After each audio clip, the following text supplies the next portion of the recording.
course, there's plenty of studies now that are showing that glyphosate is an endocrine disruptor. And that's kind of an interesting story because back when glyphosate was being studied by Monsanto, they did studies back in the 1970s on animal studies, and in vitro studies and things like that. And they made up some rules for those studies. And one thing they said was that if you test a chemical at a higher level of concentration and you don't find any evidence of toxicity, you don't need to test it at any lower level than that. That's kind of the lower limit. Everything lower is fine.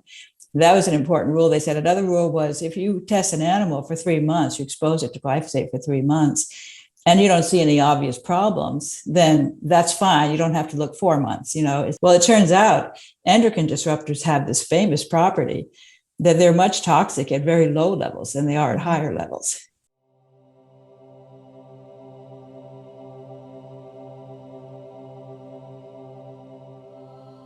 Seralini's group in France, where they exposed rats to low doses of glyphosate for their entire lifespan. And they monitored them all. So they went way beyond the 3 months.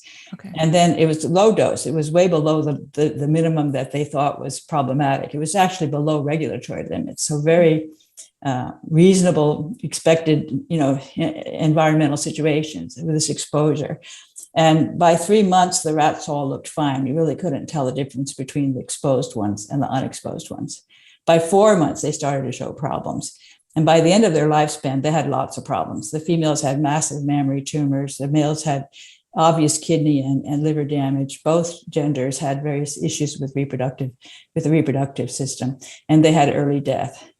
So it was very clear it was causing problems, but it took a long time, right. And it was low dose. And so that was 2012. That paper got retracted because of pressure from the industry, and then it got republished. So it still exists as a legitimate publication in its republished form.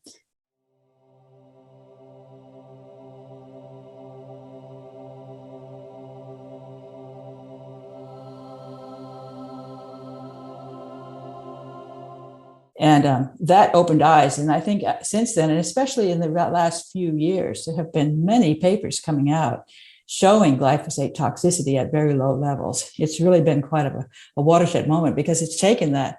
Before 2012, there were no studies that looked at glyphosate at low dose because it was like, what's the point? We've already shown it's not toxic at high dose. So how is it going to be toxic at low dose? So that really changed the picture. So now we've got a lot of really exciting papers, and even showing when you expose a pregnant mouse or a pregnant rat, I think it was mice, to low dose glyphosate, such that there was no obvious damage to the pregnant mouse. There was no obvious damage to the offspring. Right. The offspring grew up and they had pups, and then they grew up and they had pups, and you started to see worse and worse situations with each generation, down to like the third generation. It was quite remarkable. Various problems that came up in the later generations only because of that exposure in the great-great-grandmother during pregnancy. So that's another thing that's become known, is that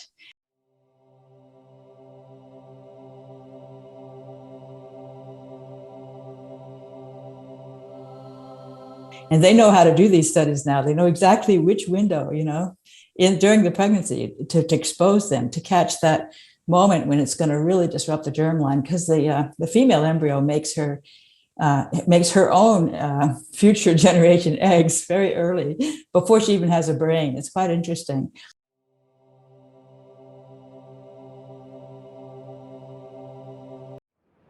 Annotated and summarized, easy to share with loved ones.